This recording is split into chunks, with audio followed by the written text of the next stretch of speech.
Sa sports naman tayo, makapigil hininga ang mga laban kahapon para sa men's basketball ng NCAA Season 99.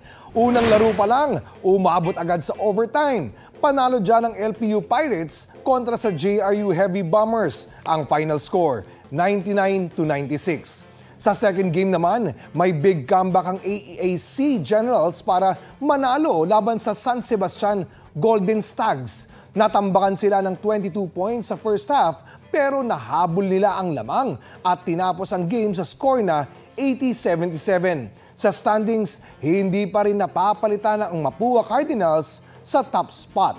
May laro sila mamayang alas 4 ng hapon laban sa Benil Blazers. Bago yan, magtatapat muna ang Letran Knights at Perpetual Altas.